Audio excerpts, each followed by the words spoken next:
नमस्कार, Taratara boys YouTube channel के अंदर आप सभी का एक बार फिर से बहुत बहुत स्वागत है। और आप हमारे चैनल पर नए हैं तो चैनल को सब्सक्राइब ज़रूर करें। वहीं दोस्तों, अगर आप भी चाहते हैं कि पीएमसी बैंक घोटाले के अंदर फंसे गरीबों के पैसे उनको वापस मिले तो इस वीडियो को ज़्यादा से ज़्यादा शेयर ज़रूर करें अपने मित्रों के साथ में और चैनल को सब्सक्राइब ज़रूर करें। वहीं दोस्तों, एक और बड़ा खुलासा किया है ईडी की जाँच में वर्षा राउत और संजय राउत को लेकर, जहाँ एक तरफ ईडी बड़ा एक्शन लेने की कगार पर है और संजय राउत खुद बचने की जो कोशिशें लगातार कर रहे हैं, अब उनकी बचने के सभी रास्ते बंद हो चुके हैं, क्योंकि बीजेपी के नेता किरीट सोमैया के द्वारा जो बड़े खुलासे किए गए और आज ईडी के द्वारा एक बड़ा सबूत पेश किया गया है। करीब 4,300 करोड़ रुपए के इस पीएमसी बैंक घोटाले के अंदर संजय राउत की पत्नी और परवीन राउत का सबसे बड़ा नाम सामने आया है। परवीन राउत वही शख्स है जो संजय राउत का सबसे बड़ा करीबी माना जाता है दोस्तों। और आज ईडी ने बड़ा खुलासा करते हुए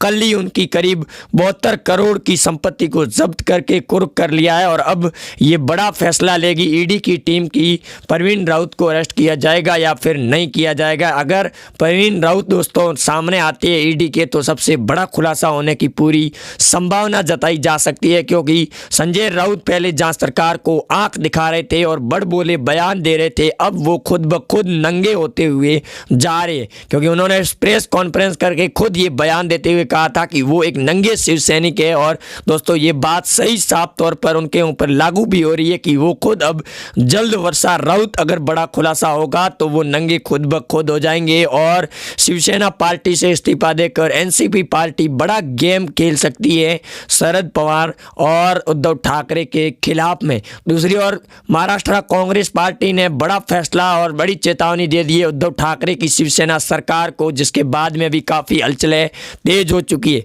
वहीं औरंगाबाद का नाम बदलकर दूसरा नाम रखने पर कांग्रेस पार्टी और शिवसेना उद्धव ठाकरे की सरकार आमने सामने हो चुकी है और कांग्रेस लगातार इस बात का विरोध भी कर रही है कि औरंगाबाद का नाम बदलने नहीं दिया जाएगा, क्योंकि कांग्रेस का लगातार उसके साथ 92 वर्षों से जुड़ाव रहा है। जिसके बाद में सोनिया गांधी ने उद्धव ठाकरे को चेतावनी भी दी है और चिट्ठी भी लिखी है, लेकिन ये साफ जाहिर हो सकता है कि अब ईडी की जांच और कांग्रेस की चेतावनी दोनों ही उद्धव ठाकरे की सरकार को बड़ी भारी पड़ सकती है। और इसी कड़ी के अंदर शरद पवार ये पहले ही बयान साफ कर चुके हैं कि वो ज़रूरत पड़ने पर वो बीजेपी का दामन भी थाम सकते हैं। लेकिन ये बात साफ जिक्र तौर पर दोस्तों साफ दिखाई दे रही है, क्योंकि कांग्रेस महाराष्ट्र के महासचिव ने सोनिया गांधी को भी चिट्ठी लिखकर कहा कि महाराष्ट्र में कांग्रेस का खात्मा करने के लिए महाराष्ट्र में उद्धव ठाकरे की सरकार लगातार उनके खिलाफ बड़बोले बयान दे रही है और निशाना भी साध रही है। इसी वजह से महाराष्ट्र में काफ़ी ज़्यादा अब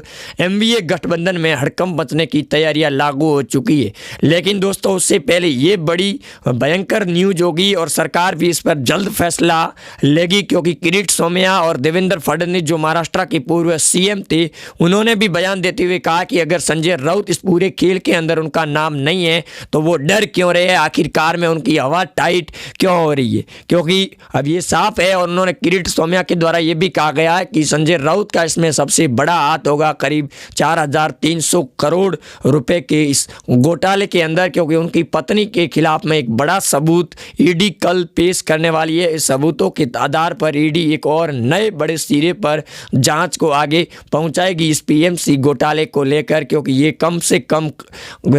हजारों करोड़ों लोग गरीब लोगों का पैसा था जिसके अंदर परवीन राउत ने मिलकर ये बड़ी साजिश रची और करीब करीब 4300 करोड़ रुपए का चूना लगाकर बैठ गया। लेकिन उनके बाद में जब शिवसेना के राज्यसभा सांसद संजय राउत की पत्नी का नाम सामने आया है तो लोगों के अंदर भी काफ़ी ज़्यादा अब गुस्सा दिखाई देना शुरू हो चुका है और भाजपा पार्टी पहले से भी लगातार दबाव भी बना रही है, क्योंकि इससे पहले ईडी की टीम ने प्रताप सरनाईक के घर पर भी दावा बोला था। इस दौरान कांग्रेस और शिवसेना एनसीपी शरद पवार ने ईडी की टीम को रोक दिया था, लेकिन अब रोकना बड़ा मुश्किल ही नहीं बड़ा नामुमकिन भी होगा, क्योंकि बीजेपी पार्टी के पूर्व सीएम देवेंद्र ने बड़ा ऑपरेशन चला दिया है और गृह मंत्री अमित शाह खुद इस ऑपरेशन की निगरानी भी कर रही है। किसान आंदोलन को लेकर कृषि कानून मंत्री नरेंद्र सिंह तोमर आज लंगरों के अंदर और किसानों के बीच में पहुंचे थे, जहां पर उनको दौड़ा दौड़ा कर भगाया गया और गोदी मीडिया के नारे भी लगाए गए, जो बड़ी खबर है। और कृषि कानून मंत्री ने 2 दिन पहले एक बड़ा बयान ये भी दिया था दोस्तों कि किसानों के साथ वार्तालाप सफल हो चुकी है और जल्द ऐलान होगा किसान आंदोलन के खत्म होने का। वहीं कंगना रनौत ने एक बार फिर उद्धव ठाकरे की सरकार पर विनाशकारी शब्द भरे बयान जारी कर दिए, जिसके बाद उद्धव ठाकरे की सरकार एक बार फिर आमने सामने हो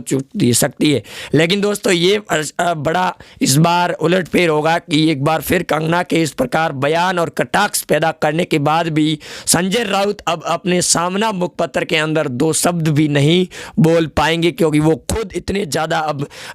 मुसीबत के अंदर आ चुके हैं कि अब उनका मुश्किल ही नहीं बड़ा कठिन नज़र आ रहा है कि आखिरकार 5 जनवरी को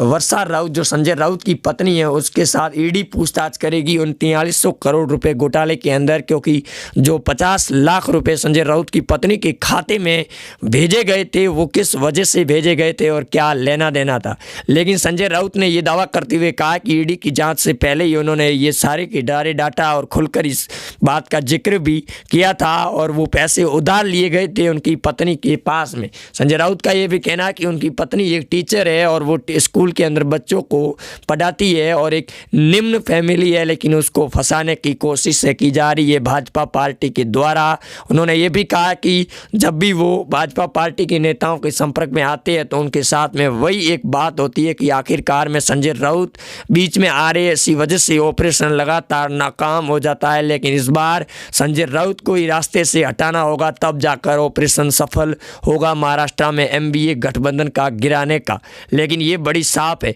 वहीं दूसरी ओर यूपी के सीएम योगी आदित्यनाथ ने सोनिया प्रियंका गांधी वाड्रा पर बड़ा एक्शन लेने की तैयारी में योगी आदित्यनाथ ने, क्योंकि सोनिया गांधी ने नेतृत्व में प्रियंका गांधी वाड्रा के द्वारा ये बड़ा ऐलान किया गया कि कांग्रेस के कार्यकर्ता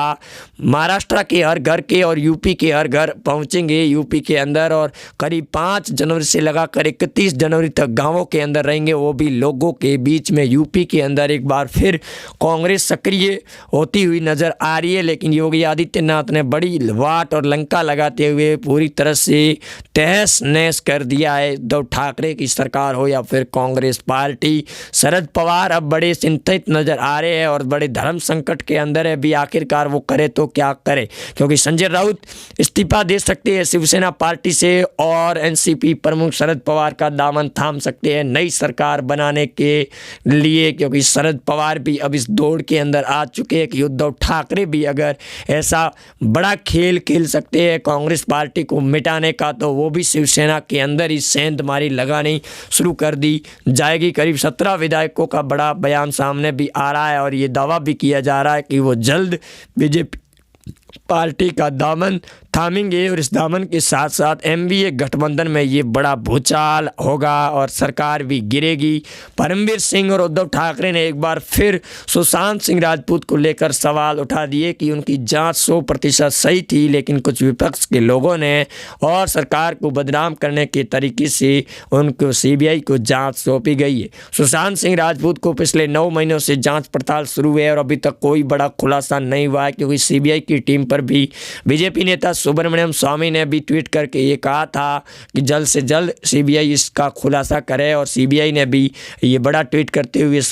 एक बार पहले से सुब्रमण्यम स्वामी ने ट्वीट करके कहा कि सीबीआई से उनकी बातचीत हुई है और जल्द इस बात को लेकर खुलासा होगा। इसका उन्होंने ट्वीट कर एक पिक्चर भी शेयर की थी। इसके बाद में परमवीर सिंह और उद्धव ठाकरे ने भी बड़ा अटैक करते हुए ये बड़ा बयान दे दिया कि उनके द्वारा की जा रही जांच पड़ताल पूरी तरीके से सही थी, लेकिन जो बीजेपी की पार्टी और बिहार के चुनाव उस समय नज़दीक होने की वजह से ये बड़ा प्रोपेगेंडा और राजनीति का खेल खेला गया। इसकी वजह से तेजस्वी यादव जेडीयू और आरजेडी की हार हुई थी, क्योंकि आरजेडी के विधायकों के द्वारा ये बड़ा दावा किया गया दोस्तों कि बिहार के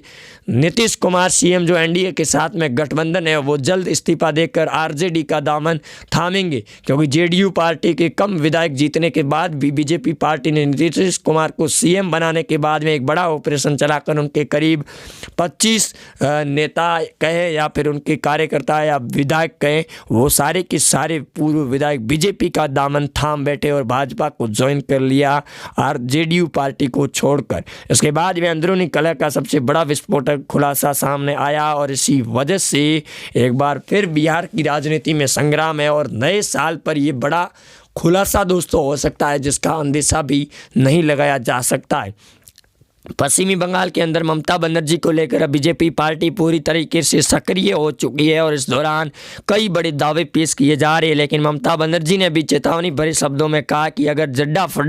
चड्डा यहाँ पर आए या फिर अमित शाह या गुड्डा या मोटा भाई यहाँ पर आए तो उनकी खैर नहीं है, क्योंकि जिस समय भाजपा के राष्ट्रीय अध्यक्ष चड्डा की वहाँ पर जो नड्डा की रैली निकल रही थी उस समय भी टीएमसी के कार्यकर्ताओं द्वारा और वामपंथियों के द्वारा उद्धव मचाया गया था। ऐसा ही अब कुछ देखने को मिल सकता है। जम्मू कश्मीर के अंदर गृह मंत्री अमित शाह ने गुपकार गैंग के लोगों की पूरी तरह से गांड फाड़ कर रख दी है और इसी वजह से फारूक अब्दुल्ला, महबूबा मुफ्ती और उनकी बनाई गया महागठबंधन की टीम बेनकाब हो गई है, क्योंकि धारा 370 को वापस लाने के लिए ये बड़ी साजिश रच रही थी। धारा 370 के अंदर उनको मिलने वाला फंड पूरी तरीके से बंद हो गया और उनकी जो वेतन मिलता था उनको घर बैठे हुए उसको भी सरकार ने बंद करके बड़ा झटका दे दिया। दूसरी ओर पाकिस्तान को भी बड़ा झटका देने की तैयारी में भारत की अजीत डोभाल, क्योंकि लगातार आ रही बयानों के बाद में अब बड़ा ही खुलासा होगा इन सारे बयानों को लेकर, क्योंकि अब अमेरिका के